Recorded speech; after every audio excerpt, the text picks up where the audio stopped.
Welcome back to my channel, my friends. We literally have 12 weeks left of 2023, which is actually so scary. But I thought today we could talk about the 24 things you can do to kind of change your life and to change the trajectory of what you're doing before 2024.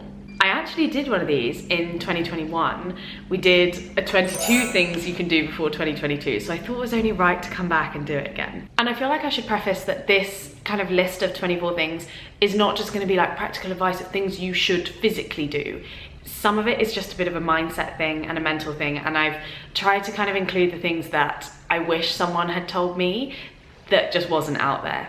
Let's just jump right into it. Number one is to actually have an evening routine. This has been an absolute game changer for me. I've always struggled to get to sleep, but even if you don't struggle with the kind of falling asleep bit, it's the sleep quality that matters. And I've recently been tracking my sleep and realizing that I'm not getting what I thought I was getting. So having a sleep routine can obviously really help you to wind down and sleep, but it helps you to sleep better and it helps you to stop waking up in the night and all those kind of things. So for me, my evening routine is no phone, no screens, an hour before bed. I try. But then to also have a really nice skincare and a kind of wind down routine, I journal before bed, I take my magnesium, and then I actually sleep now with an eye mask and in a cool room because I find that that's what helps me get the best sleep. So have an evening routine. I promise you it will change your life. Number two, do what makes you feel good. Do it, buy it, eat it. It doesn't matter what it is. As long as it makes you feel good, that's what you should do. I've spent so long worrying about what others want and what I should do for other people, and this year I've really started to do the things that I want to do, and I'm so much happier for it. Number three, stop rushing. I always rush, and I'm self-employed, so I'm the one causing the rush. But rushing is just, it's not good for you. It's increasing your stress levels and your cortisol and all that kind of thing, and actually rushing around is just not good for you or productive. So just ask yourself, does this actually need to be a rush, or am I creating this pressure on myself? Can I just slow down a little bit? And if it's in terms of timing, like either accept you're gonna be late or plan your time better. But there's no need to rush everywhere all the time. Number four, prioritize your downtime. It's physically not possible to be working at 100% capacity all the time. Downtime and rest is not lazy. If anything, it makes you more productive on the other side. And if we're talking physically, like your body needs that rest, your muscles need that rest in order to become stronger and to perform better. Not that you need a reason to allow yourself to rest and recover, but if you did need a reason, you know that you're gonna come out the other side of it 100 times better. Number five, start the internal work. I know that looking inwards is scary, but you are gonna have to do it at some point. Like at some point, we're all gonna have to have difficult conversations with ourselves. We're gonna go through a bit of an identity crisis. We're probably gonna start therapy or journaling. Just start it now. It's much easier to start now when you only have so many years to go through, rather than start in 20 years when you've got 20 extra years to go through. If you think of it like that, it's a no-brainer. So just start talking, writing, listening, asking questions. Whatever you do, just start, because I promise you, your life will get better once you're a little bit more aligned with yourself and who you are. Number six, do what you say you're gonna do. I love this one. I spent so long promising things and saying I was gonna do things and then not doing them. And since I have actually done what I've said I'm gonna do, I am a better person for it. I'm a better friend. I'm a better person to myself. I have better relationships because I'm not letting people down. But I've also stopped saying that I'm gonna do things when I know I'm not gonna do them. And that just doesn't set such high, unrealistic expectations, and it means I can just chill out a little bit. Number seven, evaluate your goals and why you're doing them. I feel like at the beginning of every year, we set ourselves goals, and a lot can happen in a year, and we can change hugely as people, and we don't always reevaluate our goals and ask ourselves if we're still aligned with them. A few weeks ago, I realized that I had goals that I had set in January, and I no longer kind of wanted those goals, and I no longer really aligned with them, and that's totally fine. We talk so much about setting goals, but we don't talk about the fact that you may change and you may no longer want those goals, and there is no shame in not achieving a goal because you decided that you didn't want it anymore and you decided that your life was going to take a different path. So just take a moment to figure out what goals have you been holding on to, whether you've written them down or they're just in your head, and do they really align with who you are currently, but also who you want to be in 3 months, next year, in 5 years. There is science to prove that you have to have an emotional connection with your goals in order to actually achieve them. So if you're no longer really that bothered about them, you're probably not going to achieve them anyway, so you can just save yourself the time and the stress and the hassle that comes with that. Number 8, start journaling. It will change your life. It will. I don't have much more to say on the matter. I journal morning and night. Sometimes I journal for longer, sometimes it's a 5-minute check-in. It has been the one thing that's really grounded me and the one thing that's really helped me figure out so much, and that's what I mean by doing the internal work as well. So start journaling. Number 9, take a moment to reflect on your year as a whole, right now. Like, not at the end of the year, not when we're already looking towards the next year, because we often do this. We think like New Year's Eve, we're like, oh, what did we achieve this year? And that's usually because we're already thinking about what we're going to achieve next year. Stop where you are and take a second to think, what have I achieved? What have I done? What am I proud of? Why am I proud of myself? And just give yourself a little pat on the back. We spend so much time looking into the future and not really much time thinking like, you did that and I made that happen and all that good stuff. Number 10, do a habit audit. This is something that I do regularly for myself, but also with my clients. And it's quite eye-opening to see how you're really spending your time and your days, because we have a lot more time than you think. But a lot of it, and my time included, gets sucked into social media, or it gets sucked into doing things that we don't want to do / that don't align with us. We all have habits that serve us, we all have habits that don't serve us, and there's not necessarily good and bad habits, just the same way as there's no good and bad food. It's just, do those habits align with the person that I want to be, and are they helping me achieve my goals? And if the answer is yes, fantastic, do them. If the answer is no, you can think about trying to eliminate them, trying to draw back on them, trying to just spend less time doing them. And then you can also have a look at the habits that you do think are going to help you become the person you want to become that you're not currently doing, and you can try and swap some of those out. Number 11, declutter your space. I feel like that's just a really good thing to do every now and then anyway. We're 3 months until the end of the year. Like, now is a really good time to kind of have a look at everything that you've got. I mean, physical things, and, you know, see if you can do a cull of that. We tend to hold on to a lot more than we need. We're quite a materialistic society, myself included.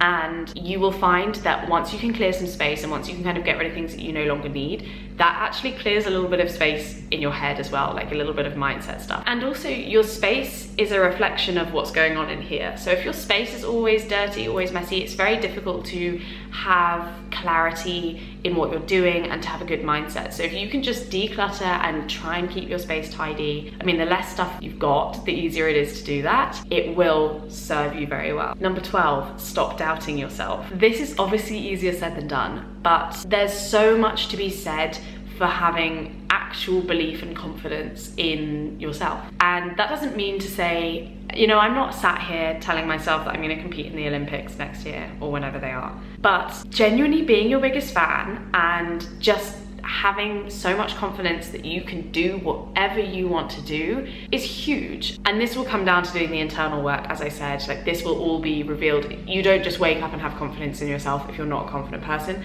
but you can change that. And at the end of the day, everything is mindset related. And you'll realize this the more and more inner work you do and the more journaling and this kind of thing. Everything is mindset related. So quite literally, if you put your mind to it and you think about it and you want it bad enough and you're willing to put the work in, it's yours. Like, there's nothing stopping you. But you have to stop doubting yourself that you can even get there, because phrases like, I can't do it, I'll never have that, I'll never do this, don't really impact anyone else apart from yourself. So you're better off just not saying them and trying to challenge that belief. And actually, now is a really good time to think, like, am I quite self-deprecating? Do I talk down on myself?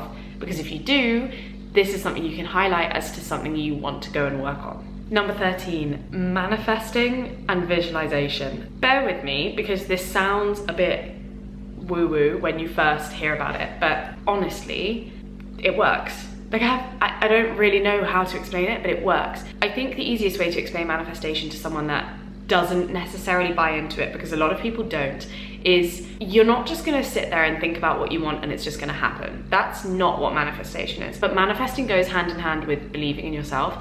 It's when you create this idea of what you want, and you create this idea of like what you want your life to look like and who you want to be and what you want to have and be doing. Because you're thinking about it regularly, you are obviously consciously doing things to help you get there, but subconsciously you're also taking actions to help you achieve that life. So the more you think about something you want, the more you think about something you do, you start to pick up the habits that are going to help. I know what I want my life to look like this time next year. I know that inadvertently going on my phone first thing in the morning is not a habit that's going to get me to where I want to be.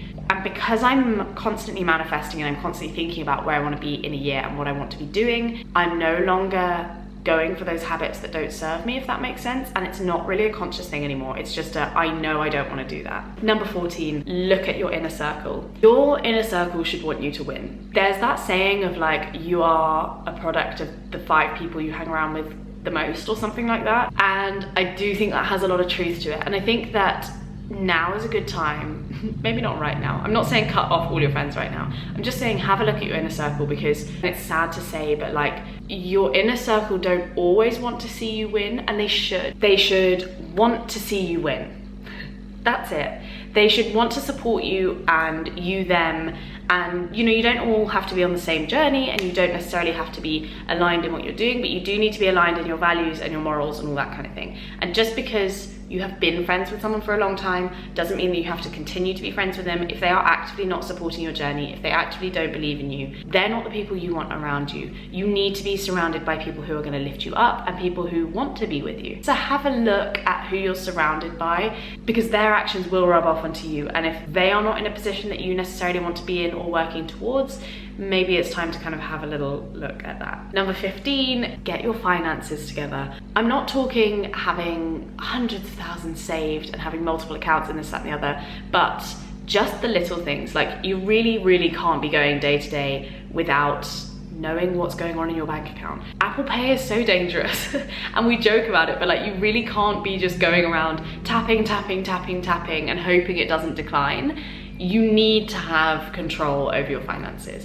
I'm not saying you can't have your daily Starbucks, and I'm not saying that you can't go and tap when you want to, but you just need to know that you can do that, because being broke is not cute, and it's not a nice mindset to be in mentally, but also it's a responsibility that you need to take as you get older, you know. And wherever you are, whatever stage you're at in your life, there is benefit to having control over your finances always. So just have a little look at that, see if you can cut some unnecessary spending somewhere, see what you're spending on, and again, if it aligns with you and who you want to be in a year's time. Number 16, cut the caffeine. Or just cut down on the caffeine. So many of us fall into this trap of thinking like, we need coffee first thing in the morning. Now, coffee first thing in the morning on an empty stomach is just a recipe for disaster. It increases your cortisol levels, it just brings that stress, and even if you don't get that anxious feeling from it, that is what it's doing to the body. Just see if you can cut down. Caffeine is incredible and it's got great benefits and it really can work, but having it every day out of routine and having multiple every day is just, it's not good for you. I'm really on a matcha wave at the moment, so if you can try and switch to something that's natural, or just cut down a little bit, your body will thank you for it, and your mental health will thank you for it as well. Number 17, go on more solo dates, or go on any solo dates. This is a new concept for me. I call it dating myself. And I hadn't really done this until this year, but I have realized that I want to do more things for myself, and I want to do more things that I want to do. And often other people don't want to do what I want to do, and that used to stop me from doing it. Now I just do it on my own. I take myself to solo dates. Took myself to a concert for the first time this year, and since then I've just really been enjoying kind of doing things on my own as well. And you don't have to be on your own to do that. Like, you can be in a relationship, you can have lovely friends, and you can still want to kind of solo date yourself. And it doesn't always have to be something really extravagant. Sometimes it's just going out for a walk and getting a coffee. Sometimes it's taking yourself off to work at a coffee shop. Sometimes it's doing something like going to a concert or a festival. Whatever it is, just spend a little bit more time with yourself, because you are actually a good person, and sometimes you need to spend time with yourself to see that and to understand a little bit more about who you are. Number 18, create a phone-free space. For me, this is the bedroom. I actually try not to have my phone in my bedroom at all, which is a little bit difficult now that I've moved here, but in my old house, I would actually charge my phone in a separate room, and I got an alarm clock. And that was the biggest thing. I was like, I can't not have my phone by my bed because I need my alarm. Just get an alarm clock, get a watch that wakes you up. There are so many ways around it, but I promise you, you will feel better, you'll have a better evening routine, you'll have a better start to your morning if you're not confronted with your phone and with a screen the first and the last thing you see when you wake up and go to sleep. Number 19, this is probably my favorite one. Challenge yourself to find the joy in every day. We go through so much of life just ticking along, it's just routine, we just keep going, we just keep doing it because that's what we're supposed to do. And it can get really easy to get caught up in going to work, coming home, eating, sleeping, and not much else. And I understand that obviously, we can't just not go to work, but life is to be lived. And you need to try and find the joy in every day. For me, that was literally starting off by I loved going and getting a matcha every day. And so I did it and that was my joy. And now I find joy in a lot more things, even if it's just seeing someone else happy or it's just appreciating something really beautiful. The more you're looking for it, the more you will see it. We are so conditioned to be like this, just blinkers on, and you'd be surprised how beautiful the world is and how beautiful and how happy a lot of people are and how much joy that can bring you, but you actually have to be looking for it. Number 20, have slow mornings to yourself. I freaking love this one. This is something that I've been doing recently. I will preface this by saying I understand that a lot of us get up and go to work. I'm not saying your slow mornings have to be actually slow or 3 to 4 hours long. Sometimes to me a slow morning is literally half an hour, but it's just that idea of taking some time to yourself in the morning. I always try and give myself an hour to get up, to journal, to do my skincare, to just be with myself, to go and sit outside, to have some breakfast before I try and start my day, and it makes all the difference. I used to get up and go straight to work, and that is just how you burn out. I'm telling you now, if you don't take the time for yourself in your days, you will be miserable and you will burn out. It's just fact. Number 21, address your diet. We know this, right? We get this. We all know we need to pay a little bit more attention into what we're consuming. I don't mean that to just be cut junk food, don't have this, don't have that. It just means pay attention to what you're eating and why, because food actually serves a purpose. There's no good and there's no bad food, but if you start to think about what you're eating and what it's doing for your body, it becomes a lot easier to eat better and to eat in a way that supports your body and your strength. So if you're thinking about why you're eating pizza, or you're thinking about why you're eating fish and rice, you can start to rationalize what your body needs and when it needs it, and you do just start to make healthier decisions for your body.